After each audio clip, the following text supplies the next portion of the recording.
Restaurar a memoria lingüística de Galicia pasa por recuperar a lingua galega en diversos ámbitos da vida cotiá, incluindo os camposantos, lugares onde repousan os nosos seres queridos, e sustituir as lápidas en castelán por outras en galego reforza a identidade colectiva, contribuindo a manter vivo o legado cultural do país. Con este espírito, celebrouse en Soutelo de Montes, localidade natal de Avelino Cachafeiro, o gaiteiro de Soutelo, un emotivo acto dentro da campaña En Galego Agora e Sempre, iniciativa impulsada pola Asociación de Funcionarios para a Normalización Lingüística de Galicia.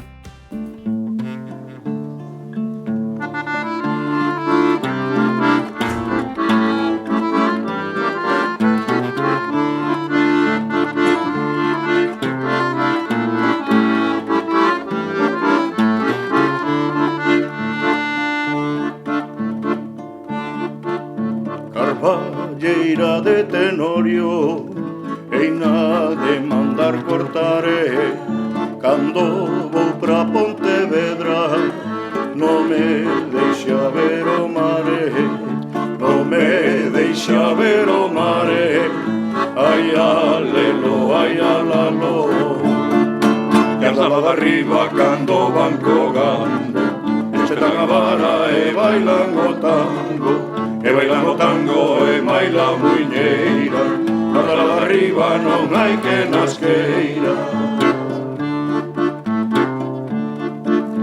O gaiteiro de Soutelo, mal rayo de Dio lo mate, non quere tocar a gaita, si non lle dan chiculate, si non lle dan chiculate, ai alelo, ai alalo, todo, e anda arriba cando van cogando, espetan a vara e bailan o tango, e bailan o tango e baila muiñeira, anda arriba non hai que nasqueira. Cando saín de Soutelo, os meus ollos eran fontes, adiós Montes de Soutelo, adiós Soutelo de Montes, adiós Soutelo de Montes, ai alelo, ai alalo, e anda de arriba cando van cogando, espetan a vara e bailan o tango, e bailan o tango e baila muiñeira, anda de arriba non hai que nasqueira. Carballeira de San Xusto, carballeira derramada, naquela carballeiriña perdín a miña navalla, perdín a miña navalla, ai alelo, ai alalo, e anda de arriba cando van cogando, espetan a vara e bailan o tango, e bailan o tango e bailan muiñeira, anda de arriba non hai que nasqueira, e anda de arriba cando van cogando, espetan a vara e bailan o tango, e bailan o tango e bailan muiñeira, anda de arriba non hai que nasqueira. Eu xa perdín a conta da cantidade de actos que levamos feito por Galicia adiante. Cando nos propuxemos buscar a figura dun personaxe aquí en Soutelo, ocorreusenos pensar en Avelino Cachafeiro. Avelino Cachafeiro foi un gaiteiro excepcional. Eu decíalle un gaiteiro que é moi coñecido actualmente, que anda polo mundo adiante. Un día, non te esquezas de que ti andarás polo mundo ca gaita, pero xa houve un gaiteiro antes, o de Soutelo de Montes, que visitou Uruguai, a Argentina e outros países. Non pases ti pensando que eres o único que leva a gaita e a internacionaliza. Xa tivemos un precursor da música tradicional. Así que pareceunos que Avelino era a persoa fundamental para representar nel as esencias de identidade cultural e lingüística. E falamos con Bautista para que a súa vez el se puxese en contacto coa familia e lle propuxera a idea de remudar a lápida que estaba en castelán, que está en castelán por outra en galego, a ledicia foi moi grande cando atopamos moitas facilidades, todas as facilidades para facermos ese acto. O Día da Restauración da Memoria Lingüística, como digo, gustaríanos que fose un día que se celebrase todos os días do ano en Galicia. Eu non sei que pode ocorrer para que unha de cada 1000 lápidas que hai nos cemiterios en Galicia estea en galego. Unha, nada máis. Non chegamos as esquelas que se publican nos medios de comunicación en Galicia, non chegan a cotío ao 0,1%. Eso di moito, pero aínda máis grave cando se pon unha esquela en castelán para convocar os veciños a que asistan ao sepelio do defunto, cando o defunto e a familia do defunto e os veciños falan galego. Convocalos en castelán é realmente un esperpento cultural que hai que corregir. Por iso, este tipo de actos que celebramos teñen este significado. Os actos que levamos feitos son moitos. Temos que agradecer dunha maneira moi especial a colaboración da Secretaría Xeral de Política Lingüística nesta iniciativa que, cando naceu, non foi ben vista. Incluso por aqueles que defenden a cultura e a esencia, a identidade de Galicia. Ás veces tivemos que soportar frases pouco elegantes, como decirnos que éramos necrófilos. Eu dicía o que me dicían estas cousas, entón tedes que chamarlle necrófilos a todos os que acuden ao cemiterio todos os días, porque en Galicia os cemiterios raro é a hora do día en que non hai alguén no cemiterio.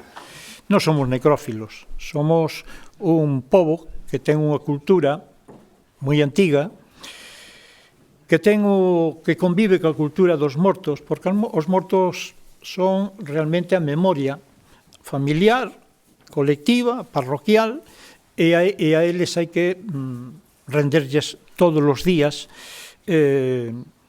honras. Por eso a xente vai aos cemiterios, vai por eso a renderlle, a dialogar. Pero claro, cando dialogan cos defuntos na intimidade, é un diálogo extraño. Están falando co defunto en galego e o defunto está detrás dunha lápida en castelán. Animo neste momento a todos os que estamos aquí a que, se fosemos capaces de ir mudando a memoria colectiva dos cemiterios en Galicia e que cada vez houvese máis lápidas en galego. Non ten moito sentido que cando un mira a relación de votantes e de votos despois das eleccións, eu pregunto moitas veces como é posible que en Soutelo pois haxa tantos votos de tal partido, de tal outro, e en cambio o cemiterio de Soutelo non ten máis de 4 ou 5 lápidas en galego. Pois é por moitas razóns, é unha inercia que funciona de vello, e ás veces dice, non, é o marmorista o que ten a culpa, é o da funeraria. Bueno, depende, o marmorista e o da funeraria teñen culpas a medias, se é que a familia non lles di nada, non? Aí está a falta de reafirmación no propio que non temos os galegos e que teñen outros lugares. Rubén Troitiño resaltou a importancia de Avelino Cachafeiro falando sobre a súa figura e o que representou na sociedade da época. Quería, sobre todo, centrarme na figura que el tivo na sociedade galega daquela, tanto como músico como empresario tamén. Avelino Cachafeiro, ademais de ser gaiteiro, como todo o mundo xa sabe, pois tamén tivo negocios. Tivo unha funeraria, tivo un cine, tivo un bar. É dicir, era un home pois que se dedicaba pois a falar moito coa xente. Falaba moitísimo coa xente, tiña grandes amizades. Entre as amizades, pois temos a Castelao, que xa todo o mundo xa sabe, temos tamén a Otero Pedrallo, que lle fixera o o prólogo no libro Bando Casas da Vida, o seu libro de poemas. Incluso se recuperaron unhas cartas que o mesmo Otero Pedrallo lle enviou a Avelino, pois dicíndolle que pasara por aquí por Soutelo e que non estaba aquí, que pois eso, que tal estaba todo, e bueno, vemos que hai unha serie de amizades aí que sí que Avelino soubo coidar. E eu isto todo, pois, funo recollendo en base a primeira persoa que, bueno, a persoa que escribiu a biografía, que é Xosé Manuel Rivas Troitiño, que foi un pouco de eu donde empecé a facer estas investigacións a través do seu libro da biografía. Grazas a, pois, agora, os medios que temos, como pode ser internet, e tamén pois bibliotecas e demais, pois fun ampliando esta biografía. Hei de dicir que cada vez que leo sobre Avelino aparecen cousas novas e dame a sensación de que todo o que sabía antes, pois que vense cada vez sendo máis pequeno. Ainda outro día falaba con Oli en Santiago sobre o frautín de Castor e sobre as gaitas, decir, pero Avelino que fixo polas gaitas tal, e pois aquí vemos unha formación, a formación de cuarteto que antes non había. Antes tocaba o gaiteiro solo ou acompañado pois por un requinto, por unha frauta, por un clarinete, pero que os gaiteiros de Soutelo foron uns dos primeiros en engadir as dúas gaitas, e xa non só engadir as dúas gaitas tocando melodías, senón que tamén facendo voces, facendo pois dúos ou incluso algunha voz por aí que se move diferente á da outra gaita. Entón, para que vexades tamén un pouquiño o peso que ten Avelino de recoller a parte tradicional e a innovación que fixo no mundo da gaita. En canto ao mundo da música tradicional que el viveu, xa o seu abuelo xa era gaiteiro, e o pai tamén, Fermín, e el recolleu todas estas vivencias e seguramente pois influenciado tamén pola Sociedade Artística de Pontevedra, onde tamén el pois era gaiteiro titular desa agrupación, pois seguramente influenciado polas músicas que se estaban vivindo neses momentos en Pontevedra, pois deron o repertorio que despois gravaron a finais dos anos 20, porque tampouco teño moi claro se gravaron no 28 ou no 29. Isto é unha das cousas que tamén estou intentando poñer data. Eu teño a teoría de que gravaron no 29, pero bueno, en principio imos considerar que entre o 28 e o 29.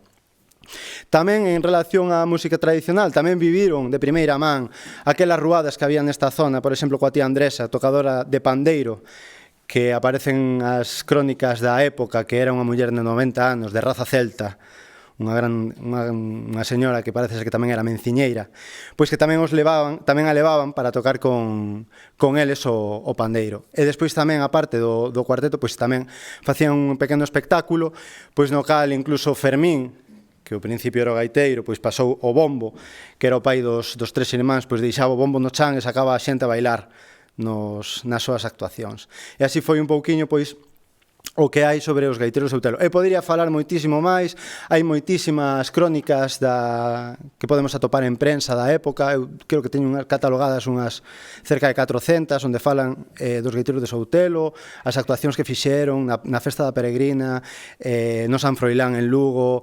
en grandes festas, por exemplo, na Coruña, nos Caneiros de Betanzos, é dicir, que era un cuarteto pois que a nivel Galicia movíanse moitísimo. Ademais diso, pois chegaron a ter coche, que xa daquela pois era o máximo, non? Que podías ter naquela época, pois moverte co teu propio vehículo. Entón acabaron esa fama.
Pola súa parte, Juan Bautista Alberte Fírvida, en representación da familia, fixo unha cálida semblanza do seu tío, lembrando os trazos máis persoais do músico.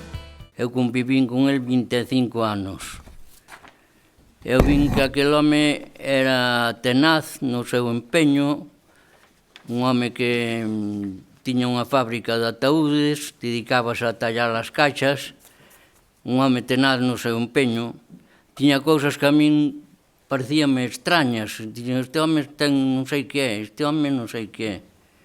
Porque incluso el, cando fixo este libro, el tuvo un accidente no Paraño, no auto industrial, estuvo ingresado 5 meses no Sanatorio Echeverri de Santiago, que dicía que rompera a perna por 14 sitios, non sei se era verdad, pero que Echeverri que o puxera ben. Entón tiña unha admiración polo doutor Echeverri. Entón, naqueles 5 meses, este home, como xa non tocaba a gaita, eu creo que buscou a maneira de pasar o tempo. Empezou a facer poesías, facíalle poesías ás monxas. Naquela non había enfermeras, había monxas nos sanatorios. E cada día facíalle unha poesía e cada día traíanlle un vaso de leite ás 4 da mañán para tomar gratis.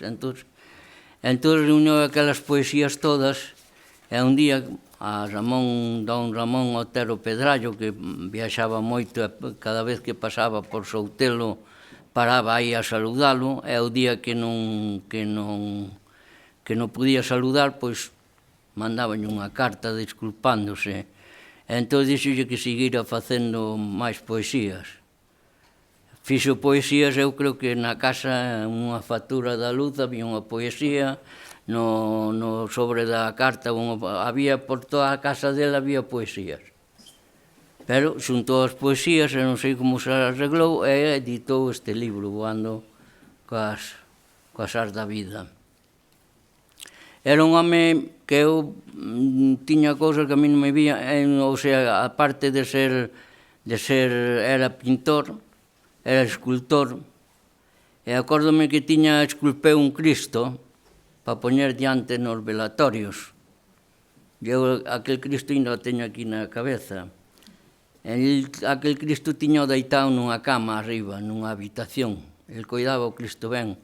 Pero a min, cando me dicía sube arriba a buscar unha cousa, eu marchaba, non facía como Marcelino pan e vino, escapaba, eu aquel Cristo tiñalle medo. Aquelas cousas para min non eran. E despois tiña a gasolinera, aquela gasolinera alta, rubia, que estaba pintada de rubio, poñía Satán, non poñía Cansa, poñía S.A. Satán. Entón o cura daqui, cada vez el tiña a gasolinera, había que encher os depósitos, e despois ao final daballe unha palanca e baixaba pola manguera, non? Pero se a manguera quedaba así, el quedaba a gasolina ali abaixo, e o cura que había aquí dicía: Abelino, ti, cando morras, vas ir para o inferno. E dixo: "Eló, por qué? Aí tes Satán, a gasolinera pintada de rubia, e ti roubas na manguera", porque o cura agarraba a manguera e aproveitaba a gasolina. El quería, porque el daba a gasolina para os mecheros, porque daquela cargaban os mecheros. E un día, pero chega un día, eu non sei, el debía estar medio tal, no, ti roubas e tal, e dixolle el: "Gracias al movimiento". Daba ya a manivela, que era gracias al movimiento. Eu vía que tiña as cousas aos curas mesmos. El codeábase cos curas ou co San Cristán.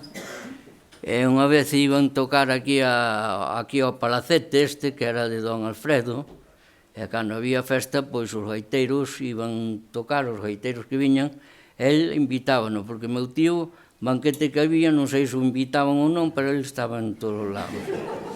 E na de don Alfredo tamén. Entón iba pola acera detrás dos gaiteiros e iba escoitando. E o cura de Pardesoa dixolle: "Abelino, estes tocan millor que a ti". E salta meu tío: "Tamén hai curas que uns cantan millor que os outros". Se eu vía que tiña ideas, non sei, era un home distinto, codeábase coa xente, iba a Santiago, codeábase co cardenal, el non lle chamaba cardenal, chamaba yo da saia rubia. Eu vía, quen era un Santiago que lle chamara a saia rubia a Quiroga Palacios? Chamaba Santiago, dillo da saia rubia que está aquí o gaiteiro Soutelo. Eu dicía, coño, pero como un señor que é gaiteiro non ten estudios fai estas cousas? Eu aquilo non vía. El, non sei, despois falaba, ás veces falaba de Castelao, de todas as anécdotas que tiña, todo eso. A tenente de alcalde do Concello de Forcarei, Beatriz Rodríguez, amosouse agradecida por acoller este acto tan significativo no seu municipio. Pois eu simplemente quero dar as gracias por este acto, por toda a xente que colaborou nel, por quen o organizou, e nada, moi orgullosa de que se realicen estes actos no noso Concello. O secretario xeral da Lingua, Valentín García Gómez, insistiu na necesidade de seguir avanzando cara á plena normalización do galego en todos os aspectos da vida, especialmente nas derradeiras vontades e nos momentos de despedida. Cando empezamos a plantear esta campaña, a verdade é que efectivamente houve que facer un deseño con moito cuidado, porque cando decidimos en que lingua enterramos os nosos seres queridos, os nosos familiares, os nosos amigos, como facemos a esquela, como facemos todo ese proceso que ten que ver co último momento destes escritos. Bueno, pois facémolo sempre nunhas condicións moi especiais, verdade?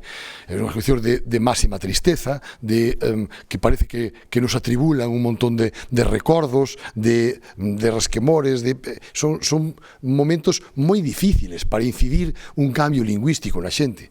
Non é fácil xa cambiar a lingua do comercio, das fábricas, das granxas, das discotecas, da hostelería, sempre nos é complicado facer un cambio lingüístico para normalizar a nosa lingua.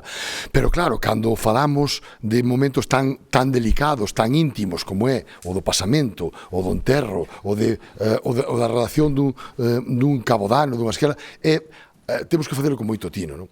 É boa mostra de que eu creo que o conseguimos está hoxe aquí. Mirade de que maneira estamos facendo. Primeiro, estamos nun acto que eu creo que bastante festivo. Temos a Oli, o seu grupo, o seu cuarteto de gaiteiros. Temos a Buxán e a Julio tocando a tradición oral. Estamos tamén no ano da nosa tradición oral, non? Tócame estar en un montón de actos onde se fala das cantareiras, da música popular, pero pasa moi poucas veces o que pasou hoxe aquí, fixadevos. Cando tocaste da Foriada de Terorio, cando empezaste a tocar esas coplas coñecidas, empezades a enganchar no público as coplas, e iso é o que nos fala do verdadeiro sentimento do ser do noso povo, non? Que está tan arraigado que levamos esas coplas dentro que todos sabemos. Cando marchei de Soutelo, os meus ollos eran fontes, adeus Montes de Soutelo, adeus Soltero de Montes, non? Ou a capacidade que tiñan eses gaiteiros de Montes, que se convertiron nunha lenda, porque cando un fala por Galicia adiante, ou mesmo por Galicia da diáspora dos gaiteiros de Soutelo, moitas veces a xente non sabe exactamente que os gaiteiros de Soutelo eran Avelino, Cástor, Bautista, Fermín, pero o gaiteiro de Soutelo pertence a ese ideario colectivo do povo galego. Sábese que había gaiteiros moi coñecidos en Galicia e que os millores gaiteiros eran os de Soutelo. Aínda que non se sabe exactamente cantos eran, nin quen eran, pertence ao acervo popular. Como temos outros personaxes, como pode ser, non sei, Pepe a Loba, ou noutras culturas, o Quixote, Don Juan Tenorio. Nadie sabe exactamente se existiron, se non existiron, pero están aí. Forman parte dese ideario colectivo dun povo. Esos son os gaiteiros de Soutelo. E logo, cando personificamos no gaiteiro en Avelino Cachafeiro, verdade? Que foi un home coherente, sensato na súa vida, un emprendedor, como se dixo aquí, dixo antes Pepe, dixo tamén Rubén, e dixo Bautista, non? Unha persoa que tocou a gaita, sí, pero tamén foi un emprendedor, montou unha sala de festas, unha funeraria, imaginados que negocios tan distintos, non? El mesmo se ocupou de traballar na industria funeraria, non? Con esas anécdotas que nos fan rir, pero son moi reveladoras. A quen se lle ocurre chamarlle a un cardenal, e menos a don Fernando Quiroga Palacios, o home da saia vermella? Eu nunca oíra chamar así a un cardenal, non? Ou dicirlo ao cura gracias ao movimiento, pola bomba de man. Era un home ocurrente, alegre. Normalmente os músicos, os gaiteiros, son xente alegre. Eu tampouco tuve a oportunidade de coñecer a Avelino, pero polas noticias que nos chegan del, que era unha persoa graciosa, unha persoa con iniciativa, unha persoa xunto con seus irmás e máis seu pai, que lle tocou vivir tempos moi duros e cousas moi duras, uns tempos moito máis duros que os nosos, pero sempre levou con esa altura, con esa dignidade e con esa forma de ser que nos fai ver nel un galego, orgulloso de selo, un galego con a fouteza del mesmo, no? Que levou dende Soutelo o seu nome a todo o mundo, porque falamos dos gaiteiros de Soutelo en Galicia, pero a mí unha das cousas que me sorprendeu foi nunha ocasión que visitei o centro galego de Maracaibo en Venezuela. Imaginámos, a parte petrolífera de Venezuela, no centro galego de Maracaibo en Venezuela, teñen un altar a Cástor, ali está o seu chaleco, ali están as súas medallas, Cástor, e ali hai unha medalla, unha placa grandísima en homenaxe a Cástor Cachafeiro, gaiteiro de Soutelo de Montes, non? Naquelas latitudes alá no medio da América, de Sudamérica continental. Esa é a débeda que lle debemos a Avelino e a súa xente. El mesmo un dos poemas máis bonitos dese libro que facía referencia Rubén, Voando coa Sar da Vida, ten un poema precioso que se chama Testamento. Ese testamento di: eu gaiteiro, meus irmáns gaiteiro, meu pai gaiteiro. Bueno, e vai relatando un pouco, facendo como un resume da súa traxectoria, non? Como no ano 24 gaña o concurso de gaiteiros de Santiago, que é onde o ve Castelao, é onde o debuxa, o famoso debuxo de Castelao, onde aparece na gaita de Avelino a foto, o retrato de Rosalía de Castro invertida. Como gañou ali, como tocou aquela muiñeira que el di que eu chamei de chantada, non? Que hoxe coñece todo o mundo. Como el foi un músico cunha destreza capaz para tocar pezas en modo menor, pezas moi complicadas que non eran capaces de tocar os demais gaiteiros. Por qué? Porque el tiña unha formación e unha destreza a hora de tocar a gaita que non tiñan os demais, porque dicían, bueno, é que non había cuartetos de gaita, pero bueno, estou falando diante de moitos músicos, o mellor metendo que non me debe, pero que non había cuartetos de gaitas, entre outras cousas, porque había que afinar as gaitas. E as gaitas eran moi difíciles de afinar daquela, entre outras cousas, porque a construcción das gaitas non eran todas iguais, como vedes agora, eran todas distintas. Avelino era capaz de facelo, Avelino e os seus, porque tiñan a destreza técnica e os coñecementos para poder facelo. En definitiva, e xa remato, Avelino foi unha persoa trascendental na nosa cultura. El encarnou a parte musical dunha Galicia que se estaba formando, dunha arquitectura da sociedade galega que estaba conformando. Por iso Castelao dixo que o día que Galicia fora un país normal, tería unha cátedra de gaita na universidade. Ese catedrático sería Avelino Cachafeiro Bugallo, gaiteiro de Soutelo de Montes. Dixo nada menos que Castelao, que de Galicia sabía algo, verdade? E esa grandeza, esa altura de miras que temos en Avelino merece que hoxe esteamos aquí. E que esteamos aquí perpetuando para sempre cunha placa na súa lingua, nese idioma que tanto defendeu e que foi seguro o que sempre falou cos seus seres queridos, cos súas familias, desde un lugar tan trascendental para Galicia como é Soutelo de Montes. Estamos no corazón de Galicia, estamos no corazón da nosa patria e da nosa cultura. Por iso creo que hoxe estamos facendo algo moi importante. Por iso estamos lle rendendo homenaxe a un galego grande que é cabeza dunha estirpe de grandes gaiteiros e de grandes homes da cultura que dende aquí, dende este lugar onde a cultura galega resisteu e resiste e segue tendo un poderío impresionante, debemos deixar para as xeracións que detrás nos han vir ese testemunho musical, cultural, lingüístico e de que temos unha valía inmensa como pobo. Aquí, na Galicia territorial e na Galicia da diáspora, esa Galicia eterna, esa Galicia que Neira Vidas dicía chamaba a Galicia eterna, non? Estamos facendo algo que podes creerme, vai quedar pois para a eternidade, non? Dende Avelino Cachafeiro, desde Soutelo de Montes, desde os gaiteiros, desde a nosa terra, para sempre, que é o que queremos facer en galego, agora e sempre.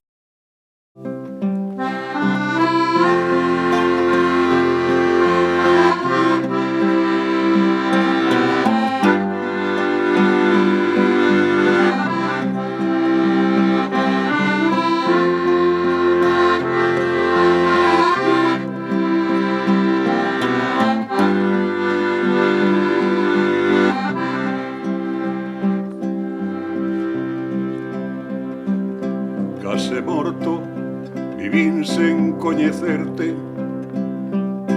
A dona chaira seca e por as surdas rúas, onde ninguén me soubo dar mornura, onde ninguén me soubo dar mornura.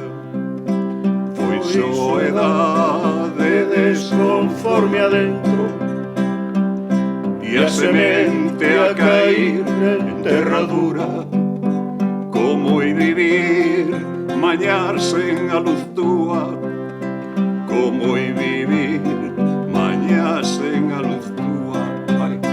Como hai vivir mañá sen a luz túa, como hai vivir mañá sen a luz túa.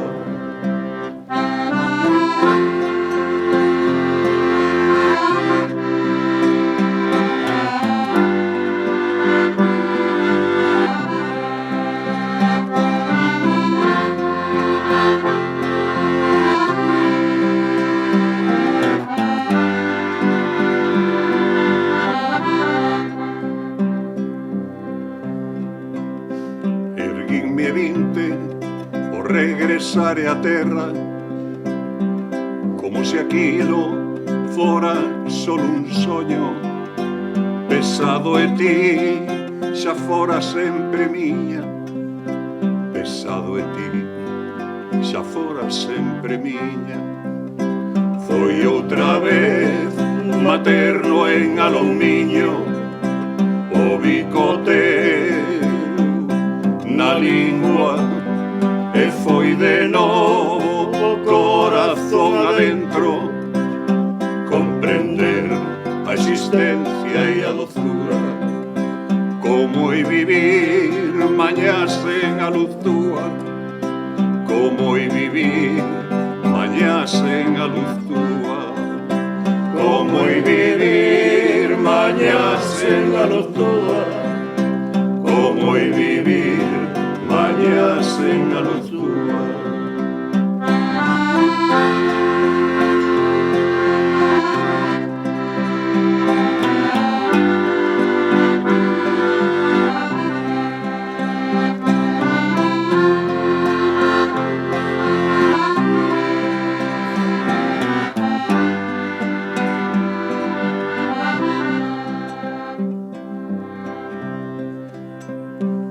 Hoxe mesmo rachou o día en medo e entrou na fiestra un sol estrano inmenso, e deixáchesme o leito en mantas frías, e deixáchesme o leito en mantas frías.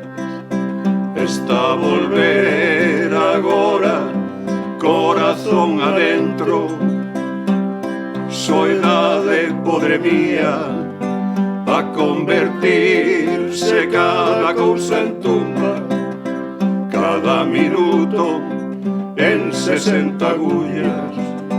Como hai vivir mañá sen a luz túa, como hai vivir mañá sen a luz túa, como hai vivir mañá sen a luz túa, como hai vivir mañá sen a luz túa. Outra volta.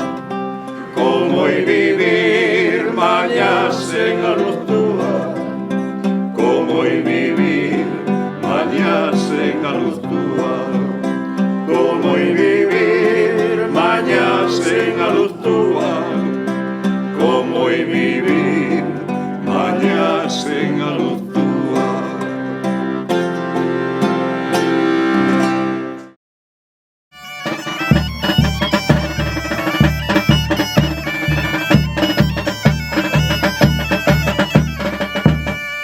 Ao remate do acto institucional, os participantes achegáronse ao Camposanto para descubrir unha nova lápida en galego sobre a sepultura de Avelino Cachafeiro, un xesto simbólico que recupera a memoria dunha figura clave na difusión da música e da lingua galega.